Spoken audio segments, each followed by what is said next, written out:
नमस्कार दोस्तों, आपका होस्ट और आपका दोस्त। दोस्तों, मैं आपके लिए लाया हूँ विक्रम बेताल की स्टोरी, सेवेंथ स्टोरी, किसका पुण्य बड़ा है। दोस्तों, आज मैं विक्रम बेताल की अनोखी, अद्भुत और नीतिवान कहानी सुनाने वाला हूँ। दोस्तों, मिथिलावती नाम की एक नगरी थी। उसमें गुंधिप नाम का एक राजा राज्य करता था। उसकी सेवा करने के लिए दूर देश से एक राजकुमार आया। वह बराबर कोशिश करता रहा, लेकिन राजा से उनकी भेंट न हुई। जो कुछ वह अपने साथ लाया था वह सब बराबर हो गया। एक दिन राजा शिकार खेलने चला, राजकुमार भी साथ हो लिया। चलते चलते राजा एक वन में पहुंचा। वहां उसके नौकर चाकर बिछुड़ गए।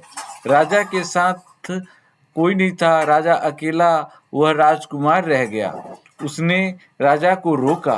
राजा ने उसकी ओर देखा तो पूछा, तू इतना कमजोर क्यों हो रहा है?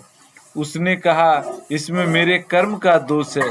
मैं जिस राजा के पास रहता हूँ वह हजारों को पालता है, पर उसकी निगाह मेरी ओर नहीं जाती।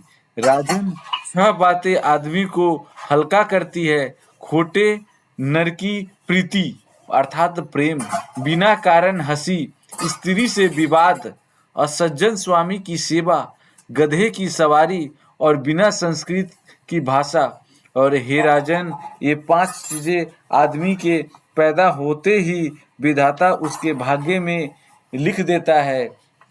जैसे आयु, कर्म, धन, विद्या और यश। ये 5 चीजें उसके साथ ही आता है। राजन, जब तक आदमी का पुण्य उदय रहता है तब तक उसके बहुत से दास रहते हैं। जब पुण्य घट जाता है तो भाई भी बैरी हो जाते हैं। पर एक बात है, स्वामी की सेवा अकारत नहीं जाती, कभी न कभी फल मिल ही जाता है। यह सुन राजा के मन पर उसका बड़ा असर हुआ। कुछ समय घूमने घुमाने घामने के बाद वे नगर में लौट आया। राजा ने उसे अपनी नौकरी में रख लिया। उसे बढ़िया बढ़िया कपड़े और गहने दिए। एक दिन राजकुमार किसी काम से कहीं गया। रास्ते में उसे देवी का मंदिर मिला। उसने अंदर जाकर देवी की पूजा की। जब वह बाहर निकला तो देखता क्या है कि उसके पीछे एक सुंदर स्त्री चली आ रही है। राजकुमार उसे देखते ही उसकी ओर आकर्षित हो गया। स्त्री ने कहा, पहले तुम कुंड में स्नान कर आओ, फिर जो कहोगे सो करूंगी। इतना सुनकर राजकुमार कपड़े उतारकर जैसे ही कुंड में घुसा और गोता लगाया कि अपने नगर में पहुंच गया।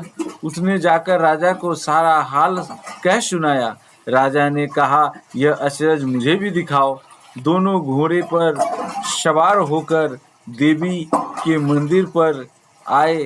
अंदर जाकर दर्शन किए और जैसे ही बाहर निकले कि वह स्त्री प्रकट हो गई। राजा को देखते ही बोली, महाराज, मैं आपके रूप पर मुग्ध हूँ। आप जो कहोगे वही करूँगी। राजा ने कहा, ऐसी बात है तो तू मेरे इस सेवक से विवाह कर ले। स्त्री बोली, यह नहीं होने का। मैं तो तुम्हें चाहती हूँ। राजा ने कहा, सज्जन लोग जो कहते हैं उसे निभाते हैं। तुम अपने वचन का पालन करो। इसके बाद राजा ने उसका विवाह अपने सेवक से करा दिया। इतना कहकर बेताल बोला, हे राजन, यह बताओ कि राजा और सेवक दोनों में से किसका काम बड़ा हुआ। दोस्तों, यह क्वेश्चन जब बेताल ने पूछा राजा से तो राजा का जवाब सुनिए। राजा ने कहा, नौकर का। बेताल ने पूछा, सो कैसे?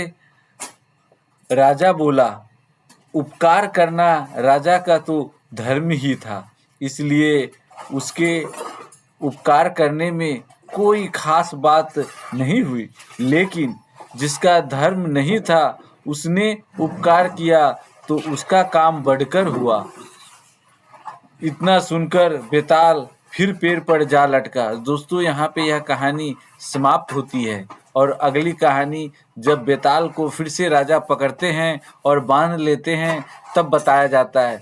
तो ये कहानी आपको कैसी लगी कमेंट करके बताएं। यह कहानी का उत्तर राजा विक्रम का उत्तर आपको सार्थक लगा या नहीं, यह भी आप कमेंट करके बताएं। लाइक करें, सब्सक्राइब करें और दोस्तों में शेयर करें। ज्ञान को बढ़ाए और जन जन तक पहुंचाए। ये ज्ञान यज्ञ दूर दूर तक पहुंचाए। दोस्तों धन्यवाद।